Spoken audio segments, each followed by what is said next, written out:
그날 그는 왜 그 말을 했을까? 단 한 문장이었다. 그런데 그 한 문장이 한반도의 공기를 송두리째 바꿔놓았다. 북한의 핵보유국 지위를 인정할 수도 있다. 기자석 맨 뒤 나는 숨이 막혔다. 순간 회의장 안의 공기가 멎는 듯 했다. 플래시가 번쩍였고 누군가의 펜이 떨어지는 소리가 들렸다. 나는 노트에 적은 단어를 바라봤다. 인정할 수도 있다. 그 말엔 수많은 가능성과 파괴력이 숨어 있었다. 워싱턴의 하얀 벽 안, 트럼프의 말은 언제나 계산된 듯 무모했고 무모한 듯 정확했다. 그날의 발언도 마찬가지였다. 누군가에겐 외교적 실언이었고 누군가에겐 새로운 기회의 문이었다. 하지만 내게는 그것이 한반도의 긴장을 되살리는 불씨처럼 느껴졌다. 나는 생각했다. 그가 정말로 북한을 핵보유국으로 인정하려는 걸까? 아니면 또 한 번의 거래를 위한 미끼일까? 답을 찾기 위해 나는 취재 가방을 들고 나섰다. 트럼프의 말 한마디가 한반도에 어떤 그림자를 들이우는지 직접 보고 싶었다. 그때는 몰랐다. 그 여정이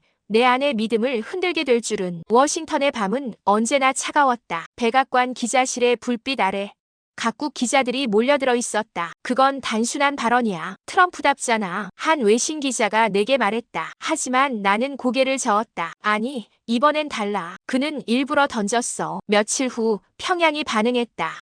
조선중앙TV가 트럼프의 발언을 연일 반복했다. 미국 대통령이 드디어 우리의 현실을 인정했다. 그 문장이 반복될 때마다 나는 심장이 서늘해졌다. 서울 외교가도 술렁였다. 미국이 북한과 직접 거래를 하겠다는 신호일 수도 있어. 비핵화 협상을 건너뛰고 제재 완화를 논하겠다는 뜻이야. 모두가 말은 아꼈지만 표정은 이미 정답을 알고 있었다. 나는 외교부의 한 전직 관료를 찾아갔다. 그는 담담하게 말했다. 트럼프는 외교를 거래로 봐요. 비핵화보다 더 큰 거래가 가능하다고 생각하겠죠. 나는 물었다. 그 거래의 대가는 뭘까요? 그는 잠시 침묵하다 말했다. 우리일 수도 있습니다. 그 말에 나는 아무 대답도 할 수 없었다. 며칠 뒤 백악관 기자단 회의에서 트럼프는 또다시 웃으며 말했다. 김정은은 똑똑한 사람입니다. 그와 다시 이야기할 수 있다면 나쁠 게 없죠. 그의 말끝은 부드러웠지만 그 속엔 이상한 확신이 숨어 있었다. 거래는 이미 시작됐다는 확신. 나는 취재 일지를 덮으며 속으로 중얼거렸다. 비핵화의 시대는 끝났는가? 며칠 후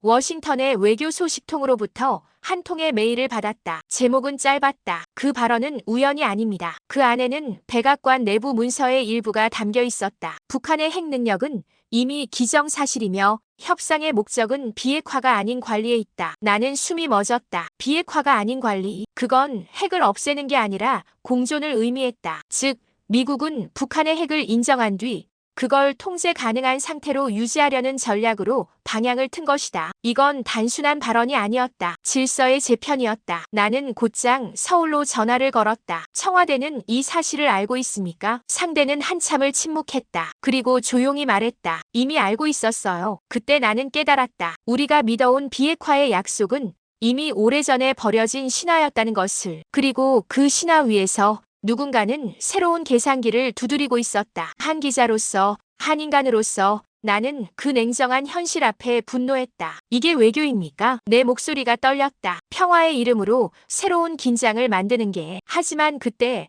워싱턴의 한 국무부 관계자가 내게 말했다. 기자님, 세상은 이상이 아니라 현실로 굴러갑니다. 우린 평화를 관리해야 해요. 없앨 수는 없으니까. 그의 말은 잔인했지만 그 잔인함 속에서 이상하게도 진실의 냄새가 났다. 워싱턴에서 돌아온 지 하루 뒤 서울의 하늘은 잿빛이었지만 도심의 공기엔 묘한 긴장감이 감돌고 있었다. 외신들은 여전히 트럼프의 발언을 분석하느라 분주했지만 한국은 이미 움직이고 있었다. 청와대는 침묵으로 대응했다. 그러나 그 침묵은 두려움이 아니라 계산이었다. 며칠 뒤 열린 비공개 안보전략회의에서 한 장관이 조용히 입을 열었다. 우리가 가진 건 핵이 아니라 기술입니다. 그 한마디가 공기를 바꿨다. 한국의 조선소들은 이미 세계 최정상급 LNG 운반선을 수주하고 있었다. 핵추진 잠수함과 항공모함의 핵심 설계 기술 또한 이제 한국의 손끝에서 현실이 되고 있었다. 핵으로 위협하는 자에게는 기술로 답한다. 그게 우리 방식이었다. 며칠 뒤 서울에서 열린 한미전략회의. 워싱턴 대표단이 반도체 공급망과 항공모함 수리 문제를 언급하자 한국의 대표는 미소를 지었다. 우리는 언제든 협력할 준비가 되어 있습니다. 다만 상호 존중이 전제라면요. 그 말에 회의장은 잠시 정적에 잠겼다. 트럼프의 측근이 앉은 자리에서조차